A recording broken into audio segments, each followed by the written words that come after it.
وہ ایک شخص تھا گناہ کبیرہ کا مرتکبی سے سزا ہوتی تھی، بار بار سزا ہوتی تھی.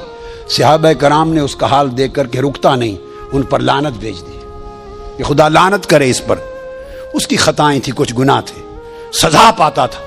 میرے آقا نے اندر آواز سن لی کہ صحابہ اس پر لعنت بھیج رہے ہیں. بیٹھے باہر نکل آئے، فرمایا لا تلعنوا، اس پر لعنت نہ بھیجو، انہ یحب اللہ ورسولہ، وہ مجھ سے محبت کرتا ہے.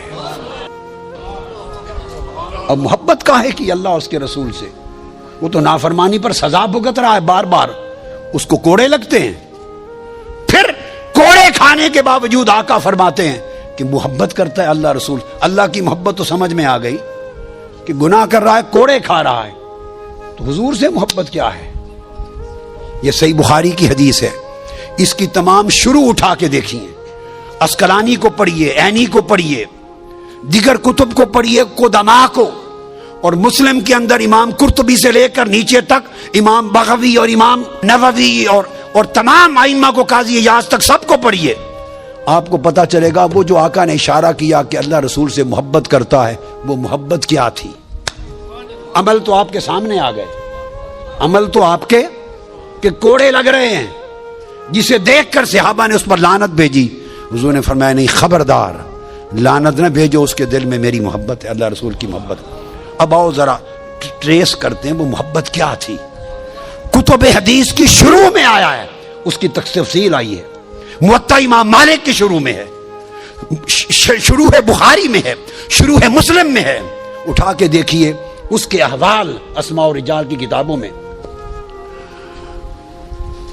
اس شخص کی محبت کا یہ تھا، صرف یہ کہ وہ حضور کی مجلس میں بیٹھا رہتا تھا، اور جب دن بھر دیکھتا تھا کہ حضور تھک گئے ہیں، ہر آنے والا اپنے دکھڑے سناتا ہے حضور کو، غم کی باتیں سناتا ہے، حضور سب کا بوجھ اٹھاتے ہیں، اور سارا دن صبح سے شام تک امت اور انسانوں کے دکھوں کے قصے سنتے اور حل فرماتے ہیں. جب دیکھتا تھا کہ تھک گئے ہیں، وہ کوئی لطیفہ سنا دیتا تھا تاکہ حضور ہنس پڑے. ہائے ہائے ہائے ہائے ہائے. لوگوں، اس کو عقد قلبی کہتے ہیں. اعمال میں کمزور تھا، مگر ایک دل کا عشق اور محبت تھا کہ بیٹھا رہتا تھا حضور کو ہنسانے کے لیے، کہ جب دیکھے چہرے پاک پہ تھکاوٹ کے آثار آئے، کوئی لطیفہ سنا دیا اور سنا کے حضور کو ہنسا دیا، بس ہنس پڑے میرے آقا. تو وہ سمجھتا تھا کہ چلو بوجھ اتر گیا ہے. وہ اس کا عمل یہ تھا کہ رسول اور اللہ سے محبت کرتا ہے کہ وقفے وقفے سے حضور کو ہنساتا تھا. اور یہ ہنسانے کا کام سوائے قلبی محبت کے کوئی اور نہیں کرتا. اور دوسری تفصیل اس کے اعمال کی میں نے کل شروع سینکڑوں کتب کھنگالی اس حدیث کی شرح میں کہ میں تلاش تو کروں اس کی محبت کیا تھی. دوسری کل کتاب، کوئی کتاب نہیں چھوڑی میں نے. دوسرا سبب نکلا اس کی محبت کا، وہ بھی سن لیجئے. باہر جاتا تھا سفر پر کام کاج کے لیے، تو واپس آتے ہوئے آقا علیہ السلام کے لیے شہد اور پنیر لے آتا تھا. شہد اور پنیر لاتا تھا کہ آقا پسند کرتے ہیں، آ کے حضور کو دے دیتا شہد اور پنیر. حضور کے ساتھ، اور پیسے اس کے پاس پلے کوئی نہیں ہوتے تھا کنگال. شہد اور پنیر ادھار لے آتا مگر آقا کو دے دیتا. یہ اس کی محبت تھی جس کو فرمایا انہ یحب اللہ ورسولہ. اور جب پچھلے جن سے خرید کے لاتا تھا شہد اور پنیر، جب وہ پیسے مانگنے کے لیے آتے تو اس شہد اور پنیر والے کو جس سے ادھار لاتا، اسے لے کے حضور کی بارگاہ میں لے کے آ جاتا. کہتا ہے یا رسول اللہ، یہ اب ادھار میں نے اٹھایا تھا شہد پنیر، یہ لینے آ گیا ہے. آقا پوچھتے تو بھئی میرے پاس کیوں لائے؟ حضور آپ کو دیا تھا، آپ کے لیے لائے. یہ بھی پتا تھا کہ حضور کریم ہیں. ہائے ہائے ہائے. اور میرے آقا کریم ہیں یہ بھی پتا تھا. ارے اتنی تو ہر ایک کو سمجھ تھی کہ آقا کریم ہے. حضور کے پاس لے کے آ جاتا تو پھر میں کیا کروں آقا، میرے پاس تو پیسے کوئی نہیں، آپ ہی دے دیں. پھر شہد اور پنیر بن مانگے بھی لا دیتا، ادائیگی بھی قرضے کی حضور سے کرواتا. تو حضور اس کے عمل کو دیکھ کے روز ہنس پڑتے. اس طرح کی باتوں سے حضور کو ہنساتا رہتا تھا. اس عمل پر میرے آقا نے فرمایا انہ یحب اللہ ورسولہ. ارے محبت کے کوئی پیمانے ہوتے ہیں؟ ہائے ہائے ہائے. کوئی ناپ تول ہوتا ہے کتنے نفل پڑتا ہے، کتنے روزے رکھتا ہے، کتنی تلاوت کرتا ہے؟ ارے محبت عقد قلبی ہے.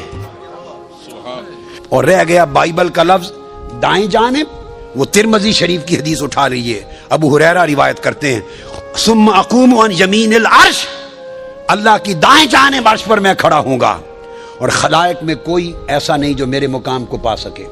اب یہاں بھی ایک تطبیق کر دوں، کوئی کہہ سکتا ہے کہ ایک حدیث میں تو قیام کا ذکر آیا، فرمایا کہ میں کھڑا ہوں گا دائیں جانب، اور میں نے ساری حدیثیں اور روایتیں جلوس کی بیان کر دی کہ کرسی پر بٹھائے جائیں گے، تو کیا حقیقت ہے، قیام ہوگا یا جلوس ہوگا، کھڑے ہوں گے یا بیٹھیں گے کرسی پر؟ دونوں درست ہیں۔ کیسے؟ اللہ رب العزت کے عرش پہ کرسی پر جلوہ گر ہونے سے پہلے آقا علیہ السلام اپنی مقام ابدیت میں ادب خدا میں کھڑے ہوں گے، ادب الوہیت میں آپ کھڑے ہوں گے کہ خدا کے سامنے خود بیٹھنا یہ شان ابدیت نہیں، ادباً خدا کے حضور کھڑے ہوں گے، کرسی پڑی ہوگی مگر آپ نہیں بیٹھیں گے، کھڑے ہوں گے۔ جب رب جلوہ گر ہوگا تو اپنی شان ابدیت میں قیام فرما ہوں گے، جب خدا دیکھے گا وہ شان محبوبیت میں فرمائے گا سونا کھڑا نہیں ہونا، بیٹھ جا۔ حضور خود کھڑے ہوں گے، رب بٹھا دے گا۔ 100 سے زائد مقامات پر اللہ پاک نے یہ پوری، میں نے اس کی تفسیر اپنی کتابوں میں ذکر کیا کہ کس کس باب میں کس کس حکم میں اکٹھا کیا ہے۔ اللہ پاک فرمایا تلک حدود اللہ ومن یطع اللہ ورسولہ، بس صرف چند نمونے سن لیں کہ قرآن کا عقیدہ کیا ہے، اختتام پھر حدیث اور صحابہ پر کر دیں گے۔ اللہ اور اللہ کے رسول کی جس نے نافرمانی کی، ومن یعص اللہ ورسولہ فردوہ الی اللہ والرسول، آپ دیکھتے چلے آئیے نمونے کہ خدا کس طرح جوڑتا ہے، ہم پھوڑتے ہیں۔ وَإِذَا قِيلَ لَهُمْ تَعَالَوْا إِلَىٰ مَا أَنزَلَ اللَّهُ وَإِلَى الرَّسُولِ إِنَّمَا جَزَاءُ الَّذِينَ يُحَارِبُونَ اللَّهَ وَرَسُولَهُ، جو اللہ اور اس کے رسول سے جنگ لڑتے ہیں، جو اللہ اور اس کے رسول کی طرف آتے ہیں، اللہ اور اس کے رسول کی طرف لوٹا دو، جو اللہ اور اس کے رسول کی نافرمانی کرتا ہے۔ قُلِ الْأَنفَالُ لِلَّهِ وَالرَّسُولِ، کہہ دو انفال اللہ اور اس کے رسول کے لیے ہیں۔ وَأَطِیعُوا اللَّهَ وَرَسُولَهُ ذَلِكَ بِأَنَّهُمْ شَاقُّوا اللَّهَ وَرَسُولَهُ، یہ اس لیے عذاب ہے کہ اللہ اور اس کے رسول کی نافرمانی کی۔ استجیبوا للہ وللرسول، اللہ اور اس کے رسول کی بات پر لبیک کہو۔ براءۃ من اللہ ورسولہ، اذان من اللہ ورسولہ، لا یحرمون ما حرم اللہ ورسولہ ولو انہم رضوا ما آتاہم اللہ ورسولہ سیؤتینا اللہ من فضلہ ورسولہ ومن یحادد اللہ ورسولہ وَيُطِيعُونَ اللَّهَ وَرَسُولَهُ وَمَا نَقَمُوا إِلَّا أَنْ أَغْنَاهُمُ اللَّهُ وَرَسُولُهُ وَكَذَبُوا اللَّهَ وَرَسُولُهُ إِذَا دُعُوا إِلَى اللَّهِ وَرَسُولِهِ، الغرض قرآن وَإِنَّ الَّذِينَ يُؤْذُونَ اللَّهَ وَرَسُولَهُ، مجھے بتائیے اللہ کہتا ہے جو اللہ اور اس کے رسول کو اذیت دیتے ہیں، اللہ کا کوئی جسم ہے جس کو اذیت دی جائے گی؟ اللہ کو کاہے کی اذیت؟ ارے جس نے رسول کی بے ادبی کر دی، خدا کہتا ہے اس نے مجھے اذیت دی۔ لا تقدموا بین یدی اللہ ورسولہ، اللہ رسول سے آگے نہ بڑھا کرو، بھلا اللہ سے آگے کون بڑھ سکتا ہے؟ کسی نے اللہ سے پہلے روزے رکھے تھے، یہ شان نزول ہے۔ اللہ کے کلام سے پہلے کلام کیا تھا۔ بعض لوگ حضور کے بولنے سے پہلے بورڈ پڑھتے تھے، صلی اللہ علیہ وسلم رمضان کے روزے سے پہلے، حضور کے روزے سے پہلے روزہ رکھ لیا کسی نے، عید الاضحیٰ کے دن آقا کی قربانی دینے سے پہلے قربانی دی۔ ارے تقدم فعل رسول پر تھا، حضور سے پہلے عمل کر دیا۔ رب نے جدا کر کے نہیں کہا کہ میرے مصطفیٰ پر پہل نہ کرو، کہا نہیں مجھ پر اور میرے مصطفیٰ پر پہل نہ کرو۔ خدا نے مصطفیٰ کو اس طرح جوڑا ہے اپنی ذات سے کہ کبھی الگ چھوڑا ہی نہیں ہے، اور اب جوڑ کے ذکر کرے تو آپ کو وہم ہو جاتا ہے کہ ملا دیا ملا دیا۔ ارے کیا ملایا اس نے ہے یا میں نے؟ کس نے ملایا ہے؟ وہ جدا ہی نہیں کرتا، اور وہ کہتا ہے جو جدا کرے وہ لتؤمنوا باللہ ورسولہ ان الذین یحادون اللہ ورسولہ ذالک بانہم ذالک بشاق اللہ ورسولہ وللہ العزۃ ولرسولہ ولا تقدموا بین یدی اللہ ورسولہ۔ مقصد بات کا یہ کہ اللہ کے ہاں تو قاعدہ یہ ہے کہ اس نے تو کوئی مقام ایسا نہیں رکھا سوائے عبادت کے، سوائے عبادت رسول کے لیے نہیں، باقی اس نے ہر حق میں محبوب کو شامل کر لیا ہے، محبت میں، ادب میں، رفاقت میں، بیعت میں، اطاعت میں، قربت میں، رضا میں، عطا میں، غنا میں، ہر شے میں شریک کر لیا اپنے ساتھ اللہ رب العزت نے۔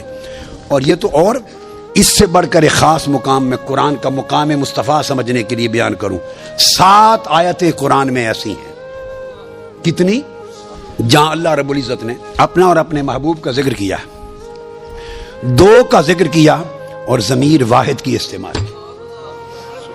2 کا ذکر کیا اور انہیں نہیں کہا, اسے کہا. وَمَن يَعْصِ اللَّهَ وَرَسُولَهُ وَيَتَعَدَّ حُدُودَهُ يُدْخِلْهُ نَارًا خَالِدًا فِيهَا, کہ جو اللہ اور اس کے رسول کی نافرمانی کرے اور اس کی حدود کو توڑے. ائمہ تفسیر لکھتے ہیں کہ ذکر 2 کا ہے, اللہ اور اس کے رسول کی نافرمانی, تو کہنا چاہیے تھا وَيَتَعَدَّ حُدُودَهُمَا, تثنیہ کا صیغہ, ان دونوں کی حدود کو توڑے. نہیں, دونوں کا ذکر کر کے حدودہ میں ضمیر واحد کی استعمال کی. وہ تو ضمیر بھی ایک کر دیتا ہے 2 کا ذکر کر کے, اور تثنیہ کی نہیں یوز کرتا. اسی طرح قرآن مجید کی دوسری آیت فرمایا یا ایھا الذین آمنوا اطیعوا اللہ ورسولہ ولا تولوا عنہ وانتم تسمعون. انفال, اے ایمان والو اللہ اور اس کے رسول کی اطاعت کرو اور اس سے منہ نہ پھیرو. اب اس سے مراد کون ہے جانتے پھر؟ اس نے یہ عقیدہ سمجھایا اللہ اور اس کے رسول کی اطاعت کرو, اور انہو نہیں فرمایا انہما کہ دونوں سے منہ نہ پھیرو, نے فرمایا انہو اس سے منہ نہ پھیرو, ثابت کرنے کے لیے کہ جس کا چہرہ مصطفیٰ سے پھر گیا وہ خدا سے پھر گیا. خدا اور مصطفیٰ کا رخ ایک ہے. وَلَمْ يَقُلْ عَنْهُمَا, امام قرطبی فرماتے ہیں یہ کوئی میری ایجاد نہیں ہے, ائمہ یہ عقیدہ دیتے رہے کہ انہما تثنیہ 2 کی بات نہیں کی, 2 کا ذکر کیا اور بات 1 کی.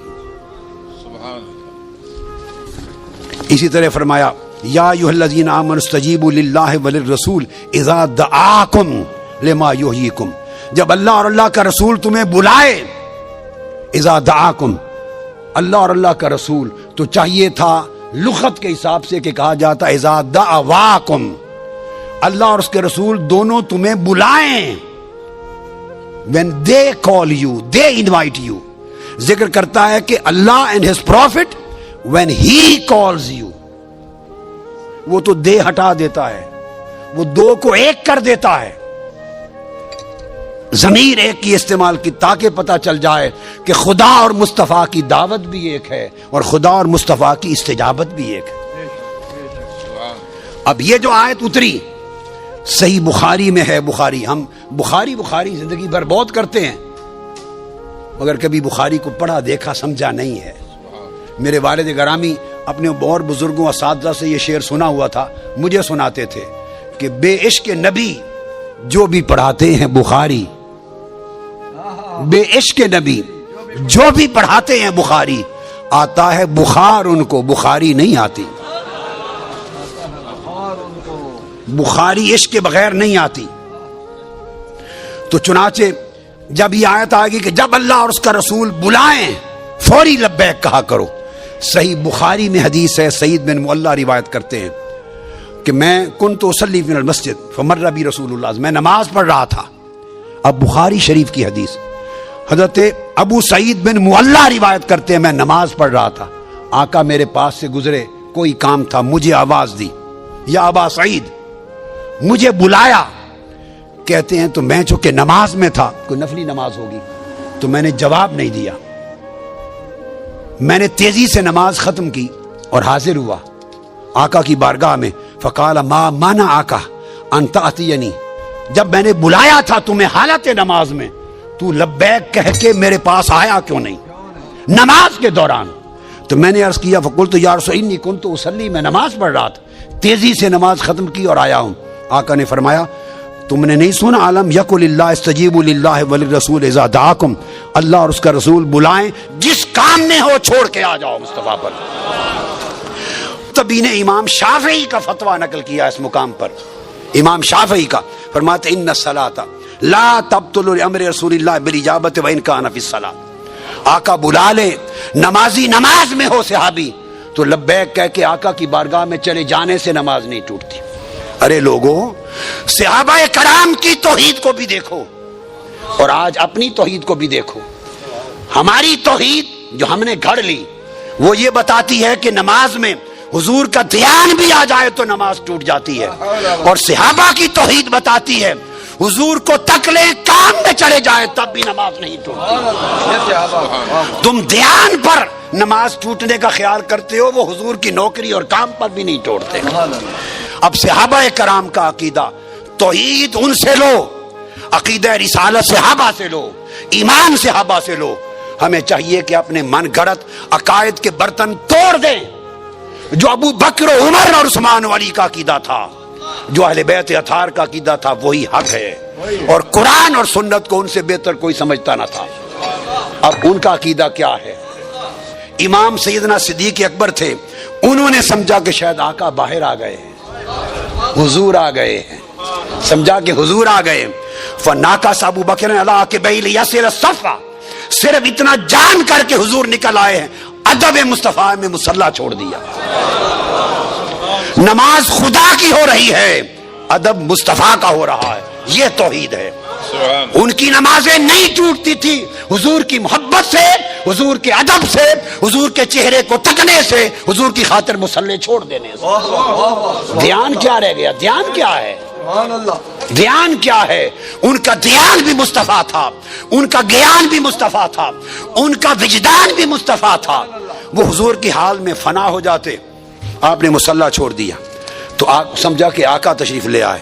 جب حضور نے دیکھا کہ یہاں تو سما ہی بدل گیا، سارا پلٹ گیا، تو ہمیں اشارہ کیا نتموا صلاتکم، نمازیں مکمل کر لیں. نہیں فرمایا کہ نمازیں ٹوٹ گئیں دوبارہ پڑھ لیں، نہیں فرمایا کہ نمازیں ٹوٹ گئیں دوبارہ پڑھ لیں.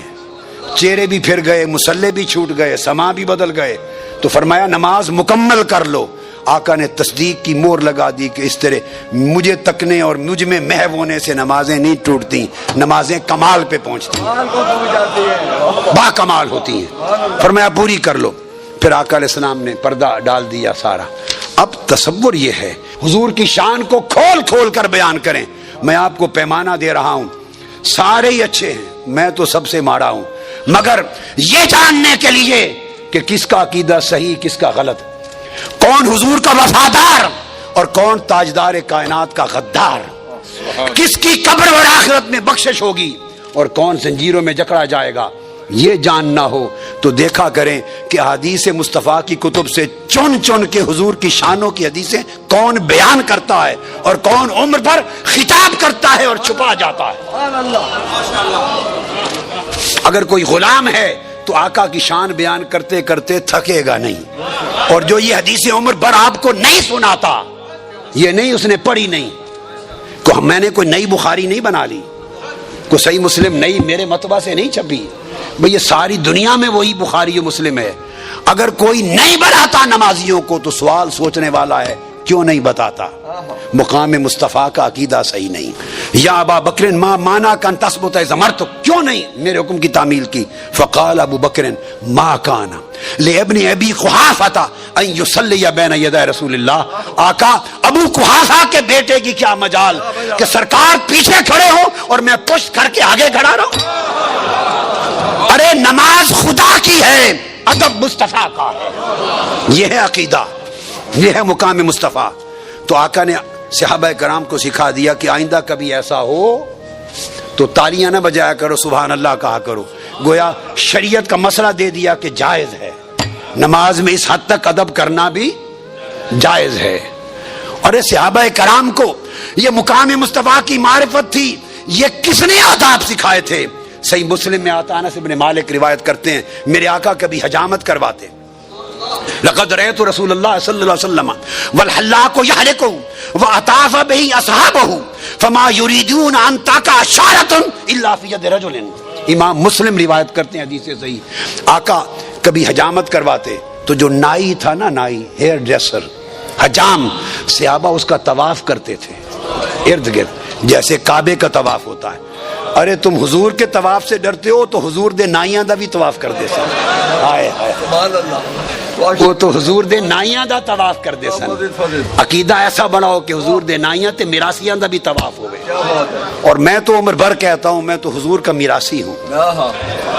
ہائے ہائے کبھی میراثی قبول کر لیں، بڑا درجہ ہے، کبھی سگ قبول کر لیں، عمر بھر خدا کی قسم عمر بھر جتنی عمر خدمت کی ہے دین کی اور حضور کے گن گائے ہیں، زندگی میں کبھی اس پوری محنت اور کاوش پر لکھا ہے یا بولا ہوں ایک پیسہ بھی کوئی ہدیہ نذرانہ کوئی ایک پیسہ نہیں لیا، حرام جانا ہے، صرف ایک چیز کا منتظر ہوں کہ جب ملاقات ہو قیامت کے دن تو کہہ دے او کتیا اچھی خدمت کی تھی تیرے نال راضی ہیں، لب مسکرا پڑے اور کہہ دے کہ نوکرا کتیا تیرے تے خوش ہیں تو چنگی نوکری کیتی ہے، بس ایک مسرت کے لیے زندگی لگا، یہ ہے عقیدہ، یہ مقام مصطفیٰ۔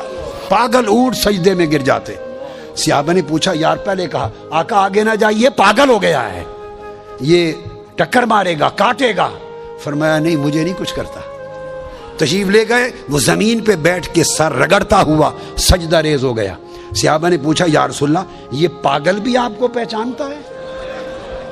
آقا نے فرمایا سوائے بد عقیدے کی ہر کوئی پہچانتا ہے۔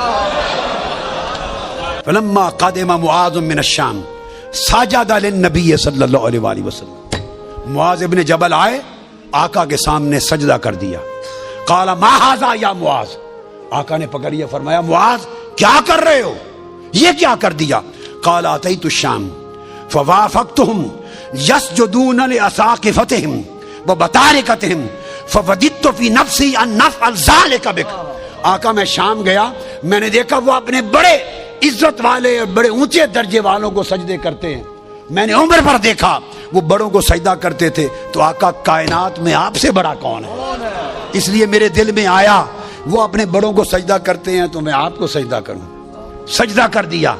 آقا نے فرمایا فقال رسول لا تفعلوا فإني لو كنت آمرا أحدا أن يسجد لغير الله لأمرت المرأة أن تسجد لزوجها۔ جب یہ مقام عقیدے میں آ جائے تو پھر آقا علیہ السلام کی اطاعت خدا کی اطاعت، حضور کی محبت خدا کی محبت، حضور کا ادب خدا کا ادب، آقا علیہ السلام کی حرمت خدا کی حرمت، حضور کی بیعت خدا کی بیعت، حضور کی طلب خدا کی طلب، حضور کی رضا خدا کی رضا، حضور کی عطا خدا کی عطا، حضور کا غنا خدا کا غنا، حضور کی قربت خدا کی قربت، حضور کی بے ادبی خدا کی بے ادبی، حضور سے منہ کا پھر جانا خدا سے مرتد ہو جانا۔ تو گویا عقیدہ اور ایمان کی جو پوری بنیاد ہے آقا علیہ السلام نے جو دی اور صحابہ کرام نے جو ہمیں سکھائی اپنے عمل سے، وہ شان آقا علیہ السلام کی یہ ہے، یہ مقام مصطفیٰ ہے۔ اور مقام مصطفیٰ اگر کسی کا اس پر عقیدہ درست نہیں، میں نے بتا دیا کوئی شے، آپ نے بخاری مسلم کی حدیث سن لی، کوئی شے کام نہیں آئے گی، سارے گھوم کر مرکز و محور حضور کی ذات ہے، آقا علیہ السلام کی۔ یہ مبالغہ نہیں ہے زور دینا مقام مصطفیٰ پر، شان رسالت پر، یہ مبالغہ نہیں ہے۔ اور مبالغہ بھی سمجھ لیں اس وقت ہوتا ہے، بات سمجھ لیں جب کسی کو اس کی شان سے بڑھا دیا جائے، مبالغہ ہوتا ہے، شان سے بڑھا دیا جائے۔ ہم امتی آقا کو آپ کی شان سے کون ہوتے ہیں بڑھانے والے؟ حضور کی شان کو تو اللہ نے بڑھا دیا ہے۔ ہم میں سے کوئی بدبخت ہو گیا، وہ گھٹا تو سکتا ہے اپنے بدبخت قول میں، شان نہیں گھٹے گی، مگر بڑھانے کی جرت کس میں ہے؟ بڑھا تو اللہ نے دیا ہے، جب فرما دیا وَرَفَعْنَا لَكَ ذِكْرَكَ، اور ہم نے آپ کے لیے آپ کا ذکر بلند کر دیا۔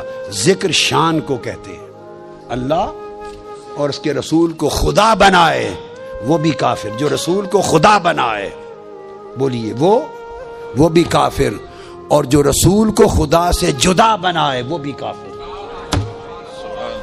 اس طرح آقا علیہ السلام کے عشق، محبت، ادب، تعظیم، توقیر کے تعلق میں اور مقام مصطفیٰ کی معرفت میں اس طرح جڑ جاؤ، دنیا اور آخرت میں ہر جگہ خیر ہوگی۔ اس عقیدے میں کمزوری رہ گئی، کوئی شے قبول نہیں ہوگی، ہر شے خوارج کی طرح رد کر دی جائے گی۔ اللہ رب العزت ہماری اس مجلس کو قبول کرے۔